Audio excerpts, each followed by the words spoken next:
আজ তমলুকে অভিনেতার দেহের ময়নাতদন্ত হবে। আর এই মুহূর্তে অভিনেতা রাহুল বন্দ্যোপাধ্যায়ের বাড়িতে পৌঁছেছেন অভিনেতা প্রসেনজিৎ চট্টোপাধ্যায়। সেই ছবি আপনারা দেখছেন। আজ তমলুকের হাসপাতালে অভিনেতার দেহের ময়নাতদন্ত হবে, আর একই সঙ্গে পুলিশি তদন্ত এগোবে। দীঘা মোহনা থানায় অস্বাভাবিক মৃত্যুর মামলা রুজু হয়েছে। টলিপাড়ায় ক্রমশ জোরালো হচ্ছে তদন্তের দাবি। নিরপেক্ষ পুলিশি তদন্তের দাবি উঠছে। ঠিক কী ঘটেছিল গতকাল, যেখানে সমুদ্রে তলিয়ে গিয়ে মৃত্যুর এবং ময়নাতদন্ত এবং পুলিশি তদন্তে অনেকটাই স্পষ্ট হবে, তবে বেশ কিছু জায়গায় ধোঁয়াশা রয়েছে।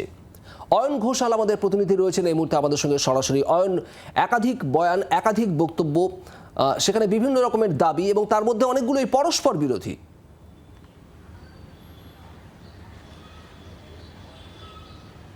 অবশ্যই শুভদীপ, ঘটনার দুটো পার্সপেক্টিভ রয়েছে। একটা হচ্ছে প্রতিভাশালী জনপ্রিয় অভিনেতা, মাত্র 43 বছর বয়সে আমাদের সবাইকে ছেড়ে চলে গেছেন। অত্যন্ত সুলেখক ছিলেন রাহুল অরুণোদয় বন্দ্যোপাধ্যায়। সেজন্য এই মুহূর্তে শুধুমাত্র টলিউড ইন্ডাস্ট্রি নয়, তার পরিবার পরিজনের গণ্ডির বাইরে অগণিত যারা রাহুলের ভক্ত, যারা রাহুলকে পছন্দ করতেন, তার অভিনয় দেখতেন, তারা প্রত্যেকে এই মুহূর্তে শোকার্ত।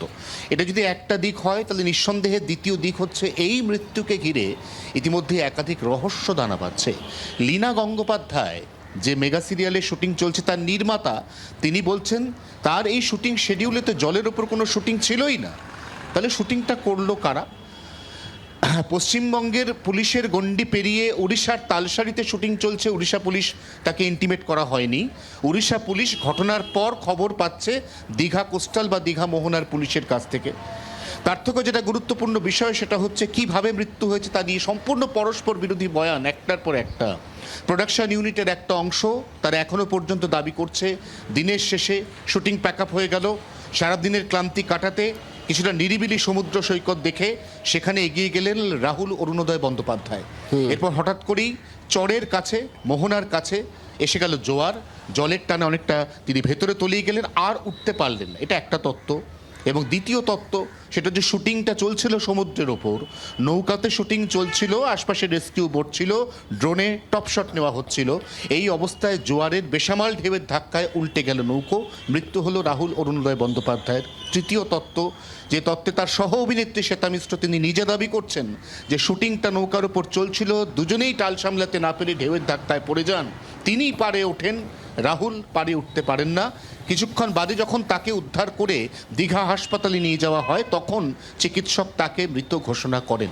এই যে একাধিক প্রশ্ন, এই প্রশ্নের মধ্যে কোনটা ঠিক কোনটা বেঠিক, কে ঠিক বলছেন কে ভুল বলছেন, এটা সম্পূর্ণ তদন্ত সাপেক্ষ বিষয়। এবং ঠিক সেই কারণেই আজ পরিবারের অনুমতিক্রমে ময়নাতদন্তের কাজ শেষ করে তার প্রাইমা ফেসি রিপোর্ট নিয়ে ইতিমধ্যে এখানে যে অস্বাভাবিক মৃত্যু বা ইউডি মামলা রুজু হয়েছে, সেই মামলার পরিপ্রেক্ষিতে পূর্ণাঙ্গ তদন্ত করবে পূর্ব মেদিনীপুর জেলা পুলিশ, এমনটা পুলিশ সূত্রে খবর।